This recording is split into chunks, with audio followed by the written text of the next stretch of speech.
Le Trésor public parle de près de 36 millions de dollars américains qui se trouvent être utilisés en ce qui concerne les voyages présidentiels. Quelle incidence sur le tissu économique de la République démocratique du Congo? Félix qui séjourne depuis le début de la semaine en Belgique, en Occident, bien entendu, pour prendre langue avec les autorités belges. Une tournée qui s'accentue depuis près de 8 mois à l'extérieur du pays. Les relations bilatérales entre la RDC et les autres pays seraient déjà au beau fixe. À partir de ces voyages, nous en parlerons dans ce magazine. Et également les priorités du nouveau gouvernement Ilunga Ilunkamba avec la fameuse question du problème. D'autres axes prioritaires de l'actualité sont à décrypter dans ces magazines que nous avons le plaisir de vous présenter. Mesdames et messieurs, merci de nous choisir pour suivre ce magazine qui reçoit 3 invités sur ce plateau. Maître Stanville Mukendi Kachalala, il est porte-parole de l'UNAFEC, qui est parti allié au président de la République. Bienvenue. Merci, M. José, de m'avoir convié à ce débat tant si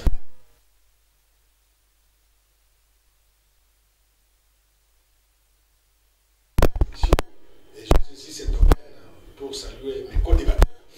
Bien, la DCU de Vidi et Chimanga, ce parti de Cache est avec nous, c'est par l'entremise de son responsable en province, M. John, bienvenue. Merci M. José, et ce soir je salue tous mes deux co-débatteurs.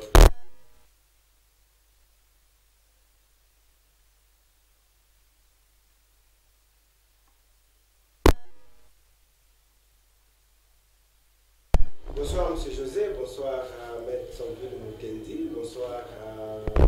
John, congolaise qui nous suit en ce moment. Avec vous, on va débuter ce magazine. Les voyages, je le précise, de Félix Tshisekedi, le Trésor public parle de près de 30 millions de dollars déjà utilisés. Quelle incidence sur le tissu économique selon vous? Et vraiment, avant d'en arriver là,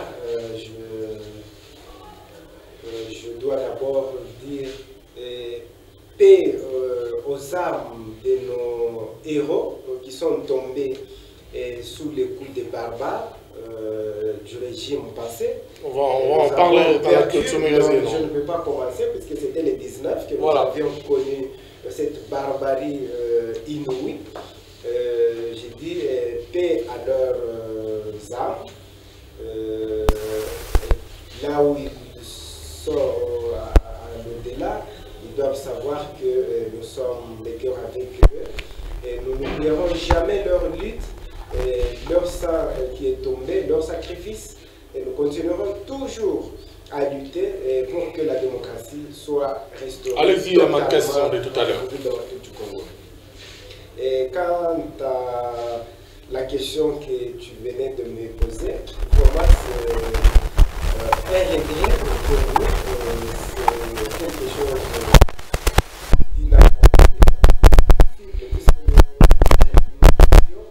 qu'avec l'avènement de nos amis de l'UDPS, du cash, qui ne cessaient de nous casser les oreilles avec des termes soi-disant comme le peuple d'abord, gouvernance et le peuple d'abord. Mais curieusement, quand ils ont accédé à la magistrature suprême, nous arrivons à conclure que donc ce n'était pas le peuple d'abord, donc ce n'était pas la bonne gouvernance, c'est toujours la mégestion qui continue. Puisqu'on ne peut pas comprendre que dans moins de 8 mois, mais là, 8 mois de et à la tête de notre pays, cher au pays de la RDC, il est arrivé à dépasser largement les budgets qui étaient alloués à la présidence. Or, la bonne gouvernance commence d'abord par le respect strict de la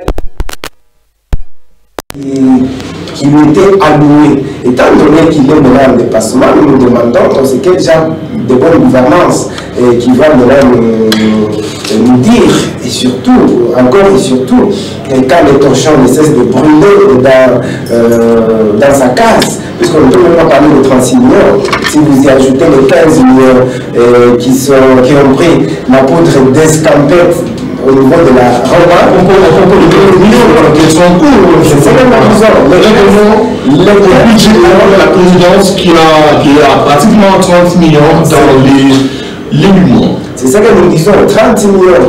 Les 30 millions sont partis au voyage.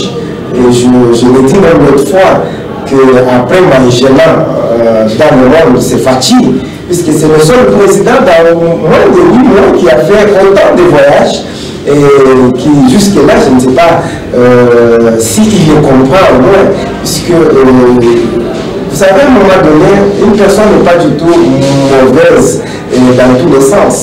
D'ailleurs, il aurait dû poser la question à son prédécesseur, Kabila Kabane, lui-même il a dit qu'il était son partenaire. Kabane, à un moment donné, avait refusé de faire des voyages, soi-disant que la RDC n'avait plus d'argent. Donc, je me demande si son partenaire a même de lui prodiguer de bons conseils ou bien de lui dire ce qu'il doit faire quand la RDC est à la recherche d'argent pour son développement. Voilà, Maître Mokendi, le décor, ce dépassement du budget présidentiel, déjà plus de 36 millions, cela peut-il avoir non seulement de l'impact, ou comment est-ce qu'on peut justifier cela en termes d'intérêt par rapport à ces relations bilatérales que le président Félix Tshisekedi est en train de chercher à améliorer pour le pays? D'emblée, avant d'entrer dans le vif du sujet, je commence aussi à réitérer ma mémoire par rapport aux gens qui avaient perdu leur vie, surtout ceux de l'UDPS qui ont été calcinés au sein de leur territoire. Et la mémoire de Ossi Mukendi, la mémoire de Kapangal, pour ceux qui ne sont pas tombés sous les balles pour rien, c'est pour cette démocratie qui est en vie. Et nous espérons que ça ira de mieux en mieux. Par rapport à la question que m'avait posée M. José, moi je dirais que 30 millions pour la RDC, ça ne représente absolument rien.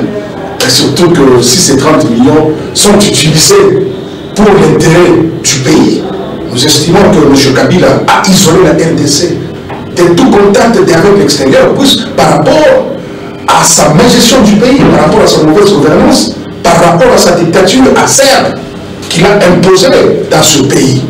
Et il ne faut pas oublier que tous les opposants, en commençant par le chairman Moïse Katumbi Diapoué, Félix Tshisekedi à son temps, et les autres, leur lieu d'asile était la Belgique, était l'extérieur. Et c'est ça qui faisait même la force de cette opposition. Et voilà que maintenant nous avons un opposant à la tête du pays qui doit redorer le blason avec ces pays qui les ont soutenus.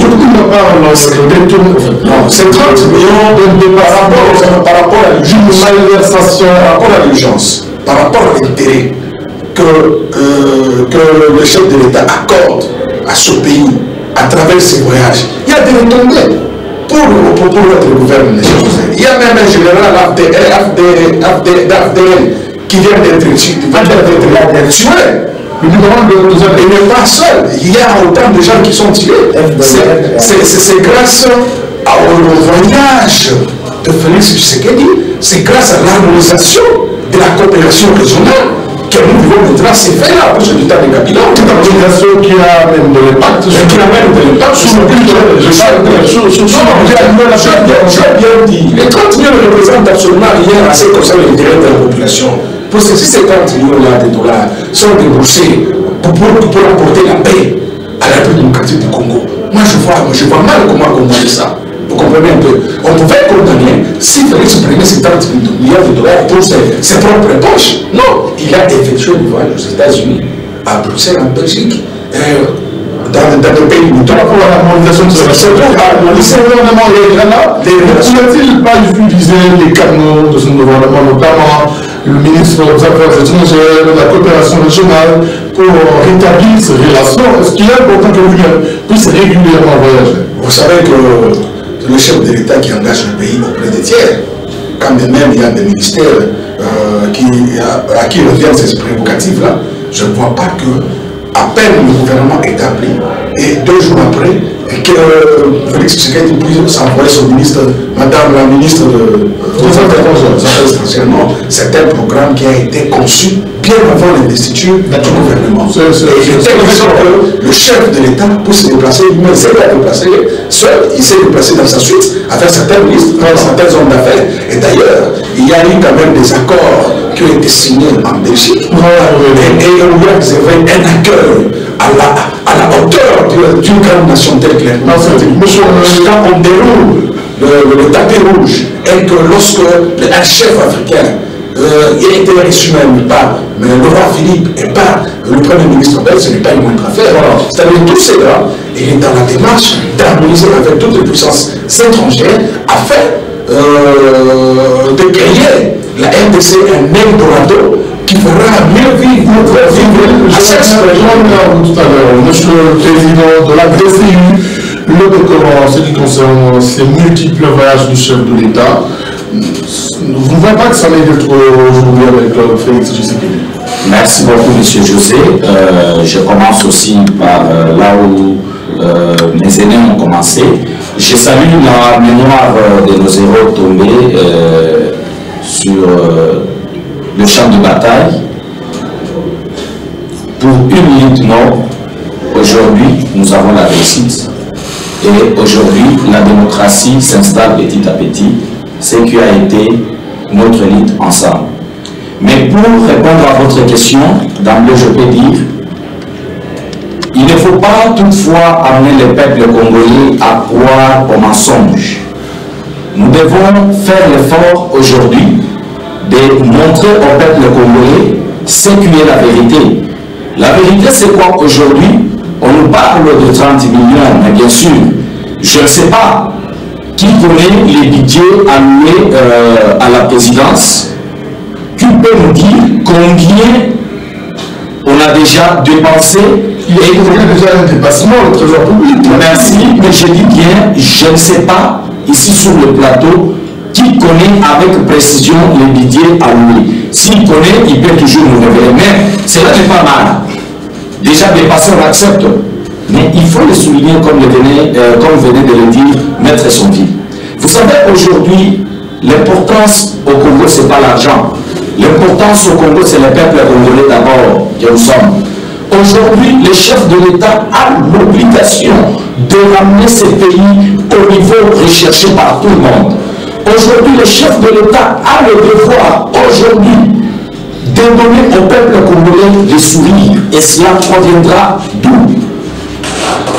Vous savez très bien, notre pays, nous avons passé des moments très difficiles où, pour vivre, on pouvait se contenter de ce qu'on a. Mais cela, il faut bien le souligner, qu'on ne peut pas vivre avec le peu qu'on a, il faut toujours se référer aux autres. Par rapport au voyage du chef de l'État aujourd'hui, moi je peux dire aujourd'hui qu'il y a des résultats du jour au jour quand le chef de l'État voyage. Vous n'avez qu'à voir les relations aujourd'hui avec tous nos voisins. Comment nous sommes considérés aujourd'hui? Avec M. Kabila, il ne pouvait pas se déplacer pour aller solliciter l'expertise ailleurs. Il maîtrisait bien le coût du voyage de chef de l'État. Écoutez, je vous dis 30 millions pour la RDC. J'ai toujours aimé chaque fois quand je passe les émissions, vous donner un exemple d'un individu. Ici au Katanga, il s'agit de M. Moïse. S'il pouvait organiser une manifestation à l'hôtel Carabia à lui seul, il pouvait faire 5 millions, 10 millions de dollars avec les commerçants. Mais au moins, pour le chef de l'État aujourd'hui, le déplacement qu'il est en train de faire, vous avez à... Ça nous produit aujourd'hui les résultats que le peuple congolais est en train de palper. Aujourd'hui, vous savez, les investisseurs européens, je dis bien européens, le Belge aujourd'hui, qui s'engage à venir investir au pays. Et c'est là, il faut une bonne diplomatie. Et c'est là, cette diplomatie peut être entretenue, organisée et mieux menée que par le chef de l'État lui-même. Donc, le voyage du chef de l'État fait croire au peuple congolais que c'est faire dépenser l'argent de l'État inutilement. J'ai dit au peuple congolais aujourd'hui que le voyage du peuple, parce que jusque-là, un investisseur sérieux depuis du temps de M. Kabila jusqu'à aujourd'hui, il n'est pas encore venu au Congo. Vous n'allez pas me parler que le chef de l'État peut se contenter de faire un déplacement juste pour la Chine, aller parler avec les Chinois, revenir et nous dire qu'il attend des investisseurs. Le chef de l'État aujourd'hui s'engage à négocier avec tous les investisseurs sérieux qui peuvent venir au pays, mettre des moyens pour que le peuple congolais puisse retrouver les souvenirs dans les chercher. Monsieur c'est multiple voyage. C'est vrai qu'il coûte énormément cher au pays, vise la normalisation de la chambre bilatérale entre la RDC et ses partenaires, et également cette amélioration du climat de l'affaire qui peut booster ou appeler l'investisseur qui peut venir au pays. Je voudrais d'abord dire à mon ami John de l'ECI qui a un adage qui dit qu'un généreux distribue ses biens et non les biens d'autrui. Cet argent-là, c'est l'argent du contribuable congolais. Heureusement, tu as parlé de mon modèle Katumbi Chapo. Katumbi Chapo, c'est mon modèle. Katumbi Chapo utilise son argent et non l'argent du contribuable congolais. Revenons sur le voyage du chef de l'État. Avec la normalisation de l'action, le climat des affaires, son déplacement vers la Belgique. On l'avance. Je me suis dit, du côté positif, c'est du fait que Tshisekedi a voulu la normalisation des relations entre la RDC et la Belgique en amont et en aval avec l'Union européenne. Étant donné que la Belgique c'est la capitale de l'Union européenne et que la Belgique a une influence par rapport à cela. De ce côté-là, c'est un point positif.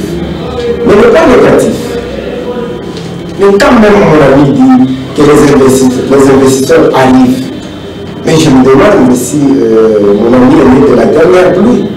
Vous pouvez me dire si vous avez une mémoire tenace, ça fait combien d'années que nous n'avons plus des investisseurs belges, bien que les relations étaient normalisées depuis bien longtemps. Puisque quand Kabila est entré au pouvoir, la première des choses, il a basé vers la Belgique. Après les États-Unis, dites-moi, ce sont les Belges, les Américains et les autres qui ont soutenu Kabila. Vous pouvez me dire combien d'investisseurs belges ou américains étaient au Congo? Mais non, au contraire, malgré les bonnes relations que nous avions, l'Union européenne, la Belgique, les États-Unis et la RDC via les organisations gouvernementales. On ne peut pas espérer l'investissement. C'est ce que je dois vous dire, bien que les relations étaient sur les rails entre la RDC, la Belgique et le Royaume et l'UE, mais je vous dis, je ne sais pas si vous pouvez me citer combien d'investisseurs belges étaient arrivés au niveau européen.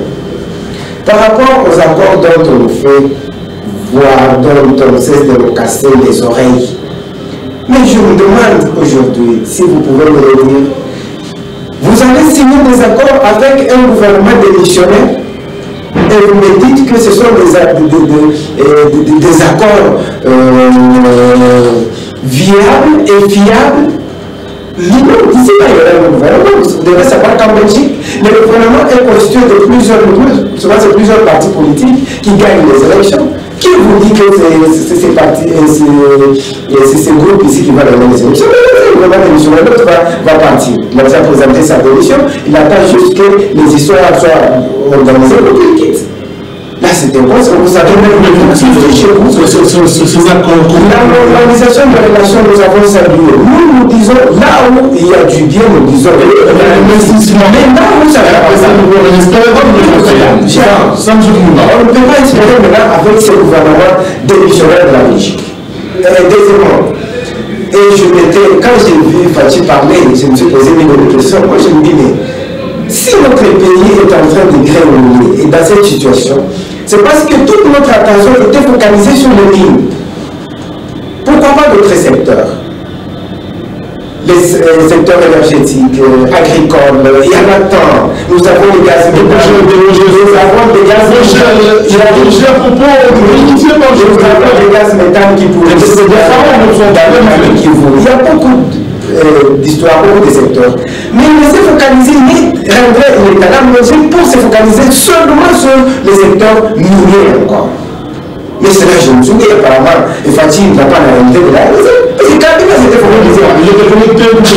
Certainement, Kabila s'était focalisé sur les mines. Il a échoué. D'accord. Il a un échec couillon. Donc Kabila n'a pas su de son image. D'accord. Je vais tout à l'heure notre réaction. Je suis d'accord avec M. John lorsqu'il dit que l'argent du contribuable congolais, mais lorsqu'on utilise cet argent du contribuable congolais pour des fins utiles pour le pays, c'est ça même le travail qu'on attend de cet argent-là. C'est-à-dire que le chef de l'État n'a pas pris cet argent dans sa poche et la mettre à la disposition de sa famille pour le Il n'attend rien. cet investissement de ce voyage en Belgique. Non, il y a quand même des retombées qui sont là, qui sont visibles. Parce que je viens de parler de la normalisation des relations avec les grandes puissances, avec les pays limitrophes, la relation du climat des affaires, partout où il va, il arrache quand même des accords, il arrache quand même des engagements. Mais dire que c'est prendre des engagements avec un gouvernement démissionnaire, mais il ne faudrait pas oublier que dans toute administration, il y a toujours la continuité d'administration. Le principe de continuité, c'est-à-dire que ceux-là qui vont venir peuvent rejeter tout comme ils peuvent gober, ils peuvent acquiescer les accords qui ont été signés par le gouvernement démissionnaire. Puisque la Belgique ne peut pas s'arrêter puisqu'il y a un gouvernement démissionnaire, non. La Belgique doit fonctionner. Le secrétaire qui représente la Belgique que les accords peuvent être signés avec d'autres États, c'est rien qui est normal. Par rapport aux retombées, j'estime qu'à la veille du départ de M. Kabila, l'espace Schengen était fermé. Et ça posait des problèmes aux Congolais pour leur déplacement dans les pays de l'Europe. Ça posait des très sérieux problèmes, ça posait des préjudices. Il y a même ceux-là qui n'ont pas su aller se faire soigner à cause de la fermeture de l'espace Schengen et qui devaient se déplacer pour Brazzaville.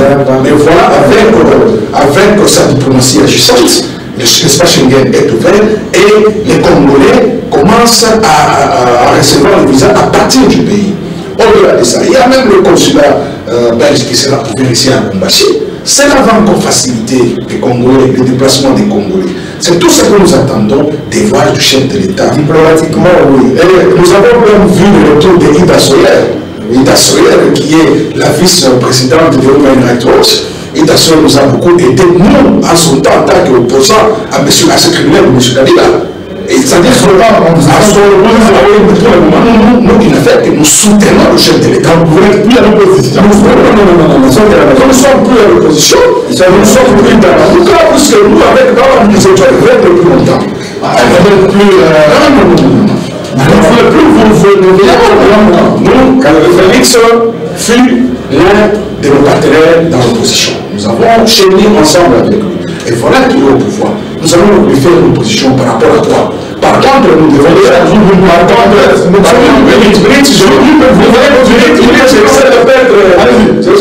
faut mieux le soutenir pour ne pas créer une brèche de retour au régime dictatorial de M. Kabila. Si nous, qui avons gêné ensemble avec lui, nous nous érigeons comme opposants, ça c'est créer une brèche à Kabila. Ça c'est ne pas connaître ce que nous cherchions. Nous savons qu'il y a eu ce qu'il y a eu, mais nous devons arrondir les angles pour le bien-être de la population. On va y revenir pour faire peut-être une autopsie John de la DCU, l'image du chef de l'État, le climat d'affaires est amélioré. Et qu'est-ce que le président devra également faire pour aider le pays à redécoller, en tout cas à redevenir le Congo d'antan? Aujourd'hui, je pense que le voyage du chef de l'État a des fruits. M. John Koumouimba vient de le reconnaître. Mais aussi une précision, c'est que aujourd'hui, le chef de l'État, quand on parle de ce voyage, il ne s'est pas déplacé que pour la Belgique. Parce que je l'ai entendu dire aujourd'hui, depuis du temps de M. Kabila jusqu'à aujourd'hui, quel investisseur belge avez-vous vu venir au Congo? Quand le chef de l'État s'est déplacé, il n'est pas allé négocier qu'avec les Belges. Le chef de l'État négocie avec tout étranger, avec tout gouvernement qui a l'envie de venir investir ici chez nous. Voilà pourquoi j'ai dit, ces déplacements, c'était pour négocier avec les investisseurs. Aujourd'hui, il nous dit que le chef de l'État est allé en Belgique. Dans son discours, il s'est basé trop sur les mines. Bon, je ne sais pas si réellement il a suivi l'entièreté de son discours, mais je vous dis bien que le chef de l'État s'est dit qu'il va s'engager dans tous les secteurs. Priorité aux mines. Mais je vous dis bien, je vous dis, le chef de l'État, vous savez, le développement de chaque pays, M. José, se base d'abord sur les potentiels qu'ils ont. Aujourd'hui, la RDC a des richesses. Nous ne pouvons pas passer outre sans le dire tout haut. Aujourd'hui, nous savons que les sous-sols de la RDC est trop riche. Normalement, quand on veut penser à d'autres secteurs, on doit également d'abord revenir sur les secteurs qui apportent beaucoup d'argent. Bien sûr, il y a plusieurs secteurs au Congo qu'on peut relever, mais il y a des secteurs qui sont prioritaires aussi dans notre pays. Donc, dire d'emblée que les chefs de l'État pourra aussi retomber dans les erreurs qui ont qu'a connu M. Kabila, nous disons ici non. Mais au moins, nous rassurons au peuple congolais que tous ces voyages que le chef de l'État est en train de faire, il y aura un temps où nous allons voir les investisseurs sérieux venir. Les Sud-Africains, les Angolais, les Nigériens, on verra tout le monde venir parce qu'aujourd'hui, on a besoin du développement de notre pays. Cela veut dire les déplacements ou le voyage du chef de l'État, les millions dépensés, cela n'entrave pas le développement ou l'évolution de notre pays. Nous rassurons au peuple congolais que c'est pour nous amener les sourires tant recherchés par nous, le peuple congolais. Une question, je vous dis là, les Sud-Africains sont des voleurs. Ils ont volé avec le régime Kabila. L'argent de Kabila. Il y a beaucoup de contrats. Mais pas le coup des Sud-Africains. Bien sûr, il y aura d'autres investisseurs. Nous attendons des investisseurs. Mais là, c'est pas pareil. On attend l'Afrique du Sud. Parce que on n'a pas réussi. Moi, je vous dis, les Sud-Africains. C'est ça. Peut-être ce projet n'a pas réussi. Ça peut être voilà que les investisseurs sérieux. Vous savez, nous sommes en train de voir quel pays peut investir. Je vous dis par exemple l'accord que les accords que M. Kabila a signé avec les Chinois, c'était pour approuver notre RDC. Quand il a signé des accords gagnants. Parce qu'en Afrique, moi je vous parle, la Chine, je vous dis, les pays qui ont des réserves de cuivre, je dirais, par rapport à d'autres pays, au moment où la Chine ne produit pas du cuivre. C'est pour vous dire que des terres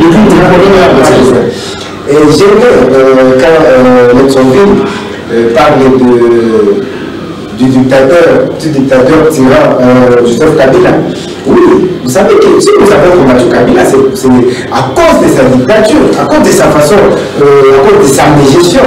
Mais vous devez savoir que l'ami de mon ami, c'est mon ami. Parce que Fatih avait bien dit que Kabila c'est son partenaire. Si aujourd'hui, Netsonville, avec son parti politique, il soutient Fatih, donc il soutient également avec Kabila. Et je ne vous étonnez pas quand vous allez voir Netsonville à Kindakati à côté de Kabila en train de parler. Ils sont maintenant des partenaires. Ils sont des amis. Et même toute la maison de Kabila est jetée maintenant derrière, dans une poubelle. Là, Netsonville, apparemment, je ne sais pas quand c'est là Kindakati parlera contre la maison de Kabila. Donc, si vous avez épousé le dictateur, sachez que vous avez accepté de faire tout ensemble. Tout ce qu'il a fait. C'est pourquoi nous nous opposons, nous sommes dit niet. Nous n'allons pas faire tout ensemble avec vous dans une même direction, c'est-à-dire au côté du dictateur, au côté d'un régime qui a ensablé notre pays. Heureusement, tous avaient une pensée pieuse, vraiment notre esprit est tourné vers les héros qui étaient tombés, le 19, ce qui était brûlé, ce qui était tombé le 15, c'est que tout ça, c'est pour vous dire que nous ne pouvons pas cheminer avec les dictateurs, nous ne pouvons pas cheminer avec les gens qui n'ont pas le sens du respect de notre constitution. cela nous amène à faire une autopsie justement interne de ce qu'a été l'opposition avant justement Félix. Je prends le cas du dernier meeting du King Monza où il a appuyé l'opposition. Maintenant, il a... Félix, ils ont intérêt pour l'opposition de s'acharner sur Félix que le soutenir. Maître Vilmoukeni, on commence par vous. Oui, avant d'y arriver, M. José, je dirais d'abord que le chef de l'État, Félix-Antoine Tshisekedi, est en train de négocier de bons contrats. Par rapport aux Chinois, les contrats étaient très mal négociés par le régime du petit M. Kabila. Et nous devons aider le pouvoir. Parce que vous pouvez respecter le Nous devons éviter qu'il y ait des soulèvements, nous devons éviter qu'il y ait des situations malencontreuses. Notre population veut voir le Congo revenir sur le rail. Voilà, M. John, nous parlions déjà de cette autopsie, de ce qu'a été cette opposition, Kyungu Okomonza, c'est un meeting qui appelle ou qui s'en prend à tous les opposants, sans préciser exactement lesquels, et les appelle à soutenir le président Félix Tshisekedi. Merci beaucoup, honneur à Gabriel Kyungu Okomonza. Je pense qu'il est le seul sage, si je peux bien le dire ainsi, il est le seul sage politique qui est resté après le départ du docteur Etienne Tshisekedi Wamulumba. Il a totalement raison. Parce qu'aujourd'hui, moi je me pose la question de savoir qui est opposant.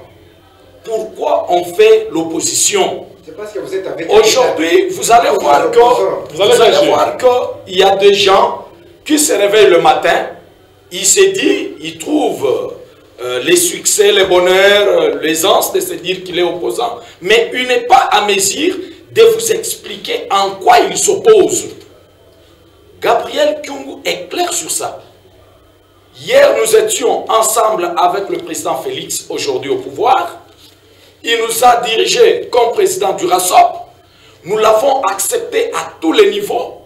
Il était ensemble avec nous. Nous avons milité ensemble. Kabila part, un monsieur surgit le matin pour dire « Je devais opposer à Félix ». Bien sûr, c'est qu'il n'est pas mal, parce qu'on ne peut pas aussi obliger à tout le monde de nous accompagner. Mais voilà la bassesse de ces gens-là. Quelqu'un qui se dit opposant, il ne connaît pas, il s'oppose à quoi? Parce que jusque-là, il n'y a que 8 mois. Jusque-là, il n'y a que... J'ai bien commencé pour dire qu'il n'y a personne qui maîtrise les budgets alloués à la présidence. Alors, nous ne pouvons pas revenir toujours sur cette question-là. Et aujourd'hui, même si ces budgets alloués à la présidence, aujourd'hui, on peut nous dire qu'il y a dépassement, nous l'avons encore souligné ici pour dire que ça profite au peuple congolais. Et pourquoi interdire, pardon, le président, en fait, président de l'UNAFEC, interdire aux opposants de s'opposer à Félix Tshisekedi? Écoutez, nous avons dit ici ceci.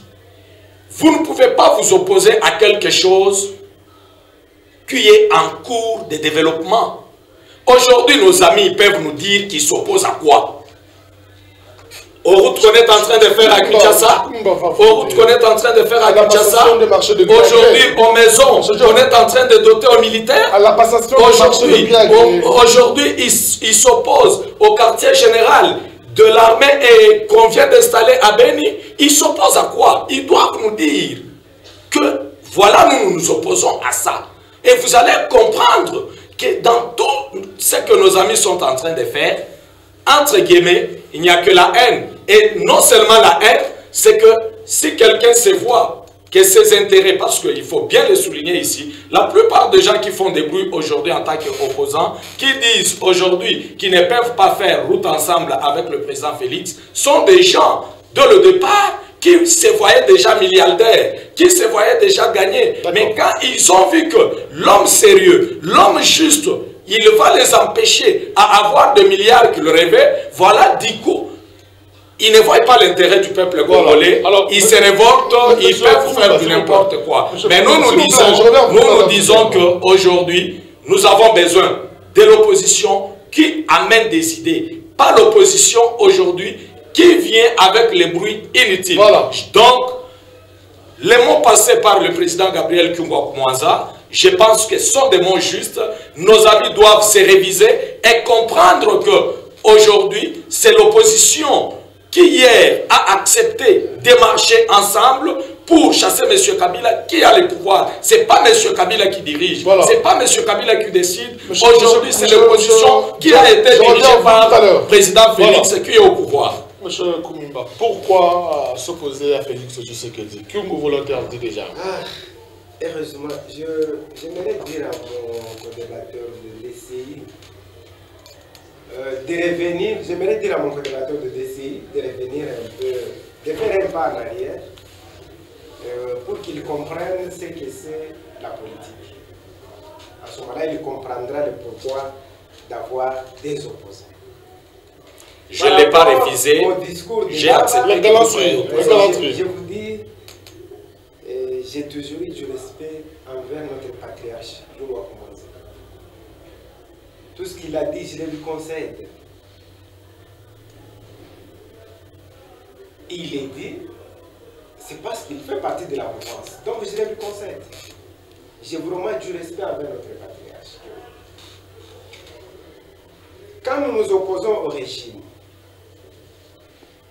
nous ne voulons pas, nous avons vu, même pas nous ne voulons pas, nous avons vu les vices qui ont été considérés comme vertus lors du temps de M. Kabila revenir encore. Comment expliquer qu'un régime qui s'est dit travaille pour la bonne gouvernance passe tous les marchés de gré à gré? Où avez-vous déjà vu? C'est ça la bonne gouvernance? Vous voulez que nous applaudissions? Comment un régime qui s'est dit travailler pour le peuple? Le peuple d'abord. Le peuple d'abord, moi je parle, le peuple d'abord, mais ce régime-là travaille d'abord pour le ventre. Je dis autrefois le ventre d'abord, et non le peuple d'abord. Le ventre d'abord, c'est ce que je dis. Aujourd'hui, j'aimerais savoir, quand tu me dis on a installé le quartier général de l'armée, je ne sais pas, c'est quelle armée? L'armée rwandaise, burundaise ou bien angolaise? Puisque le QG de FARDC est encore à Kin. Et dites-moi, je ne sais pas si Moïse Moukena, il est de Beni. Puisqu'on avait dit que le ministre de la Défense proviendrait de la ville de Beni. Moïse Moukena est de Beni. Et vous voulez qu'on soutienne de telles histoires? Il n'y a pas longtemps, vous nous aviez dit, haut et fort, de la gratuité de l'enseignement. Vous voilà. Et vous avez dit, comment on appelle ça? Section primaire. Primaire, c'est de la première classe, en 8e. 7, 8, le parent doit désormais payer. Vous avez demandé même... La première jusqu'à 6e. Vous avez demandé même aux écoles de rembourser l'argent. Vous voilà, bien sûr. Votre ministre. Qu'est-ce qu'il nous dit? Non, c'est vraiment impossible que cela se fasse, puisque avec un budget de plus de 2,6 milliards, au moins nous avons un budget de 4,7. Mais non, ce sont de telles histoires, je dis, de telles sottises. Qu'est-ce qui devait être fait? Puisque vous parlez de la gratuité. En plus de cela. Qu'est-ce qui devait être fait, M. Koumimba? La gratuité devait-elle être progressive ou du coup on va? Avant de parler de cela, il fallait d'abord qu'il y ait une étude de faisabilité. Monsieur Gesson, moi je vous parle, les anciens sont en train de toucher 120 000 francs. Et on dit non, non, ça viendra par palier, on va ajouter. Mais c'est inconcevable. Aujourd'hui, avec ce gouvernement, ce qui s'est dit le matin, on contredit ça le soir. Et vous voulez que nous soutenions cela? Ce sont les mêmes habitudes du régime kabiliste. Et c'est pourquoi nous nous disons non. Et en plus de cela, Kabila qui a mis à genoux notre pays 18 ans durant. Et aujourd'hui, il devient votre partenaire, vous le dites haut et fort. Il est notre partenaire. Et vous on ne peut plus le combattre. Voilà. Mais c'est inconcevable. Et vous voulez que nous vous accompagnions dans ces genres de démarches? Mais non, nous disons non. Nous nous opposons. Nous nous opposerons toujours. C'est pas pour rien que je vous ai dit, là où ça va, nous allons vous dire que ça va. Par rapport à la, non, mais il a dit que vous êtes la relation. Vous n'êtes pas dans l'opposition de Katoumi, plutôt celle de Martin Fayulu. Médecin il vient de le dire tout à l'heure. Apparemment, c'est pourquoi le plus souvent, même quand je parlais, apparemment, il me regardait seulement, mais il ne suivait pas ce que je parlais. Je viens de dire, par rapport au voyage de Fatih en Belgique, le point positif, c'est la normalisation des relations. Je ne sais pas, sur cela, apparemment, c'est pourquoi je vous dis, il ne cesse de me regarder. La façon dont je tourne le pouce, il ne regarde pas mes gestes, mais il ne suit pas ce que vous entendez. Voilà. C'est pourquoi il retombe toujours dans les mêmes erreurs. Je dois vous dire que nous sommes là, comme une lampe, là où il y a les ténèbres. Nous éclairons. Merci, M. Koumimba. Je reviens à vous tout à l'heure pour la conclusion. Alors, Maître Ville, puisque M. Koumimba a évoqué cette question de gratuité, il y a cette sortie médiatique de Matata Ponyo, ce Premier ministre honoraire, qui a précisé que la gratuité de l'enseignement avait déjà commencé sous l'ère Kabila, mais cela d'une manière progressive. Vous pouvez l'affirmer en tant que parent et politique en même temps? De toutes les façons, j'estime que l'éducation gratuite a fait couler de l'encre et de la salive, puisque nous, en tant que Congolais, nous devons recevoir ça, accueillir ça avec joie, qui doit être combattu. Et au-delà de ça, nous-mêmes, quand même nous soutenons le chef de l'État, nous devons se combattre les antivaleurs. Voilà. Puisque le chef de l'État aura à répondre devant la population. Et nous, comme ses alliés, nous ne voulons pas que cela soit un échec. Merci. Nous voulons que le pays aille de l'avant. Puisque les politiciens ont beaucoup promis. M. Kabila, au pouvoir pendant 18 ans. Le ministre, respectons le militage. 30 secondes. On nous dit qu'on devait avoir un ministre de la Défense de Beni. Non, il n'est pas question d'avoir un originaire de Beni. Nous sommes tous des Congolais. Nous devons cultiver la solidarité nationale. Et nous devons compter sur les compétences. Que fera ce ministre? Maître Ville, nous n'avons plus beaucoup de temps, s'il vous plaît. Permettez-nous de chuter avec cette question de gratuité, monsieur John. Merci beaucoup, monsieur José. Ici, je suis très content parce que je comprends que monsieur John Koumimba aujourd'hui s'est révisé. Il a compris qu'il a été confus par rapport à ces déclarations faites sur ces plateaux pour dire aux parents qu'ils ne risquez pas. Je vous dis, il n'y aura pas la gratuité dans ces pays. Je vous dis, les parents, vous devez être responsables, préparez vos moyens. Mais aujourd'hui, je l'ai bien compris. Il s'est révisé, il a compris que les cours ont normalement commencé. Les enfants vont à l'école. Il vient d'assurer déjà. Il vient d'assurer. Je viens à ça. Il vient de rassurer ici que les enseignants touchent déjà leurs 150 000 francs. 120 000 francs. Au moins, il vient de rassurer. Ce ne sont pas les parents qui ont payé. Maintenant, c'est l'État congolais, au moins, qui a accepté de payer ces 120 000. Mais aussi, il faut le dire ici, M. José, que pour qu'un enfant puisse bien marcher, il doit au moins tomber. L'enfant ne peut pas directement se lever comme ça, il commence à courir. Non, non. Cela veut dire, les gouvernements ou les politiques congolais doivent commencer quelque part. Le chef de l'État l'a démontré et aujourd'hui, voilà là où nous sommes. Vous ne pouvez pas nous dire aujourd'hui qu'il fallait faire des études, il fallait voir comment commencer la gratuité. Non. Il faut commencer pour voir que voilà notre première année, nous avons tenté à faire ça, nous étions bloqués ici, nous étions bloqués là. Et ça va nous aider à améliorer. 3 ans après, on aura des résultats efficaces. Donc sur ces points, alors, nous n'avons pas à dire. Monsieur Matata, je peux dire que c'est pas là que vous allez clôturer. Vous allez bien comprendre que notre ami, il est en train de pleurer. Matata attendait être président de l'Assemblée nationale choisi par M. Kabila. Il n'était pas choisi. Il pensait être du Sénat. Il s'est vu écarté. Aujourd'hui, qu'est-ce qu'il peut faire? C'est chercher à faire des beaux yeux. Parce que moi, j'appelle cela, aujourd'hui, les beaux yeux qu'il est en train de faire à M. Kabila. Qu'au futur, on peut penser à lui. Parce que M. Matata, quand il dit que la gratuité avait déjà commencé, il pouvait d'abord nous préciser où. Il ne suffit pas de faire des déclarations inutiles, il ne suffit pas de crier tout haut, dire que la gratuité avait déjà commencé progressivement avec le gouvernement de Kabila et aujourd'hui c'est la continuité. Non, M. Matata devait d'abord être sérieux avec lui-même, dire aux gens que voilà par exemple au Kasaï, les gens étudiaient déjà gratuitement. Donc j'ai dit, il n'a qu'à prendre ses mensonges, l'amener ailleurs parce que nous, ici, cela ne nous intéresse pas. Monsieur Matata pouvait d'abord nous expliquer, avant de parler de la gratuité, nous dire que l'argent de la TVA qu'on prélevait, voilà ce que ça nous a donné. Mais aujourd'hui, il se base sur les histoires. Aujourd'hui, il se passe, il prend le luxe de nous expliquer les choses qu'il ne maîtrise pas. Voilà. Mais nous disons aujourd'hui, j'ai suivi mon ami John dire ici qu'à Kolwezi, mon frère, je vous dis bien, il ne faut pas rêver, il ne faut pas rêver. Et j'ai dit à nos amis qui continuent encore une fois à rêver que le président Félix, il n'est pas ce qu'ils sont en train de penser. Voilà. Je sais que dans cette histoire, comme je l'avais dit autrefois, que les gens qui voient aujourd'hui, les gens qui voient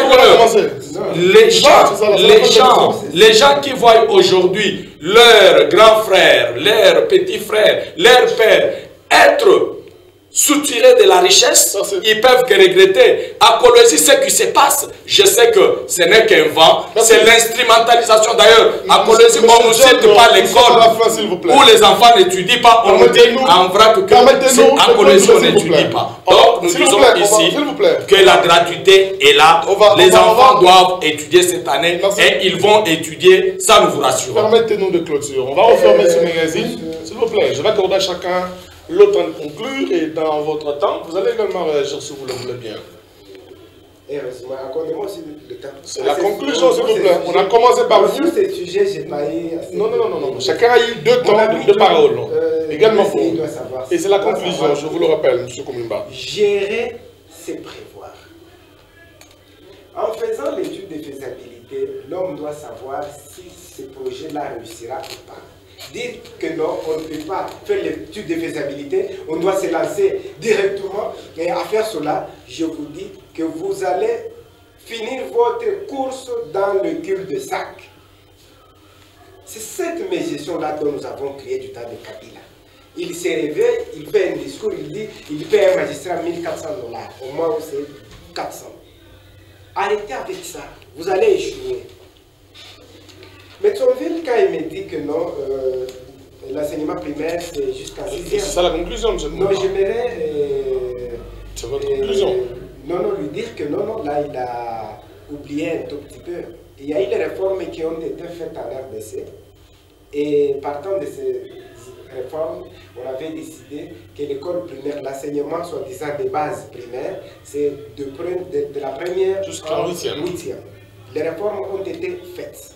Et en plus de cela, par rapport aux humanités, il n'y a plus 3e, il y a maintenant première des humanités, 2e, 3e jusqu'en 4e. On s'arrête en 4e. 4e qui est justement l'ancienne forme de 6e. C'est dans ce sens-là. C'est-à-dire les réformes qui ont été faites, on avait décidé et cela est couché sous forme de loi. Maintenant, l'enseignement primaire, c'est des bases... Alors, concluez rapidement. Une minute, s'il vous plaît, dans beaucoup de temps. Quand ils ont pris cette décision-là de rendre ça... Vous ne voulez pas conclure, M. Koumimba?